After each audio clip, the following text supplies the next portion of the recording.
Hi, this is a series called Raising Reverence, and this is Athena StarSeed, and I have Daniel the Healer. Hi. Hi, welcome to Temple Sakara. I'm so excited to meet you. Hey, nice meeting you too. Yes. So I was actually asking you about kind of like how you incarnated on the planet and what your purpose is for humanity. Oh, well, that's a big one. So excited. Okay. So I came in through I lost connection with the divine. I truly did, and I missed it so. And so I was very upset. And from day one, I went down into a sit down strike. I would not move, I wouldn't do anything because I refused to do anything at all unless Goddess came back and loved me. And I felt so rejected, expelled when I came into this reality. And so it all evolved very early on. I was very sick. I had polio when I was 2. See, I was in resistance mode. Right. What more resistance is there when you're paralyzed? You can do nothing. So I always say, in the sense of why do some people get ill and some don't? Well, all the bacteria and viruses are all over the place, and some do. It's the terrain. If you're vulnerable to them, you will let them in and let them do their thing. But if you're not vulnerable to them, and so I was very vulnerable to them because I resisted. And here came this polio, and I got ill, and so I was paralyzed for 2 years. Wow. Then I had to recuperate. Of course, I was all behind the other kids because I had lost 2 years in my development. And so when I went to the playground, I was the bully magnet. Because any guy who wanted to prove to the others that he was king of the hill, I was an easy target because they could just come and beat me up. Because I didn't have any strength, I didn't have any coordination. And so I dove into very, very deep shame, inadequacy, not good enough. And now looking back at it, and I suffered a lot, now looking back at it, I realize that my job that I decided to do here was to create a template from shame into realizing that I'm a divine being. That is such a common story, incarnating with the light workers on Earth. Yeah. I myself felt like I got dropped off on this planet, and I know I chose my parents, but at some point I was like, why are these people not sharing with each other? How come they don't tell each other the truth? Why can't everybody work as a team? Why is it always like, I'm going to get mine first, and oh, by the way, if you have the short end of the stick, sorry. And so that brought a lot of sadness to me as well. Like several times I wanted to jump off the planet, and I remember yelling at the stars saying, you better change this, or I'm out of here. And they would say to me, wait one more day. And literally they'd get me to the very next day and everything would change. You know what I'm saying? It would get a little bit better. And then it would go, an alcoholic father, stepfather, and a crazy mother was my initiation training. And I also had a childhood disease called leg calf Perthes, and I was in a wheelchair for 4 years, and they said I'd probably never walk again.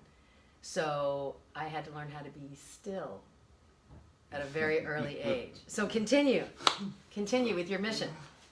So I made it through. I'm come out on the other end. I realized that I'm a divine being, that I'm made of the same stuff as God and Goddess.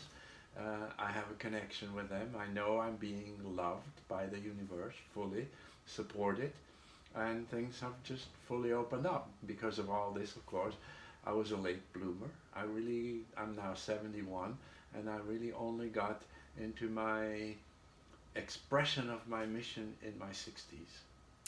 And Wow. before that, I, wiffle waffled and stuff like that. But I was very fortunate. About 40 years ago, I met an extraordinary helper, friend, mentor, spiritual teacher, Lazarus. Lazarus, if you don't know who that is, I'll put a link at the bottom. I've been doing my own research. But I think he came on the scene in 1974, October 23rd, and basically is a non-physical group of consciousness that comes through a man named Jack Purcell. And the overall message from what I hear is love yourself. Love yourself. Yeah, so, we went through everything. We went through the conscious, subconscious, unconscious mind. We went through the physical, mental, emotional, spiritual planes. We looked at ourselves on Lemuria, in Atlantis, on Sirius. We connected with the fairy realm. The fairy realm? Yeah, we went into the liminal. We went into the new... never mind. I think that's the wrong place. But we went all over the place in this universe. And we learned, we integrated, we got introduced to our higher self, to the goddess, to our helpers, figuring out how it works, how to connect. We developed our senses. We went from the first 20 years were human potential. 20 years ago, Lazarus says we're not doing human potential anymore. We're going into spiritual potential, and we developed who we are as this extraordinary multidimensional being with the guidance and meditations from Lazarus, and that allowed me to have a deep understanding of the human psyche. And now my mission is to help people make it into this glorious new reality that is coming on our doorstep. 2018 was the birth of the new world. Yes! So is that what we consider 5D? Yes. Okay, I have goosebumps, Yes. I have goosebumps. 5D is here. 5D is actually here. It's here but right now. The thing is, you're still in 3D. You're not going as a physical being going into 5D. But you're going to integrate 5D into 3D. Really? Yes, I think that's the way it's going to work. Because we're still here on this physical plane. We still have bodies and all. But we also have the connection with the unseen that are with us. And we basically need to, as far as I perceive it, because it's shifted from objective, meaning everybody shares the same, to subjective reality, where each of us actually can have different experiences even though we're all together. So am I in a bubble of my own projected hologram? Yes. And you're sharing that bubble in your projected hologram, and then the Vesca Spices is where our holograms intertwine? Yes, pretty much. So I say this a lot, and I'm hoping people are really understanding what I'm meaning when I'm saying it's a hologram. And if you don't know what a hologram is, you can look it up on YouTube, but for my understanding, a hologram is that everything in the micro is also in the macro. And when I do and correct me if I'm wrong, when I do my self-work and I do my own cleaning and I look at my shadows and I bring them up to conscious awareness and I retrain myself to fully integrate divine love, that I'm doing my part in changing the world. Yes, that is correct. I do it a little differently, but then again, you do it your way, I do it my way. How do you do it? I also clean myself up.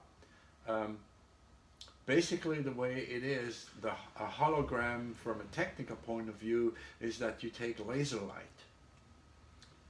And laser light is light that has been, instead of the best way to explain it is instead of people just walking down the street, it's a group of soldiers marching in unison. Every light particle is exactly the same. And so you have a laser beam, then you have a mirror, a kind of a splitter, they call that, and the beam splits, part continues, and then so it becomes the reference beam, and then the illumination beam, and then the other beam goes and becomes the reference beam, and where the two beams split, it creates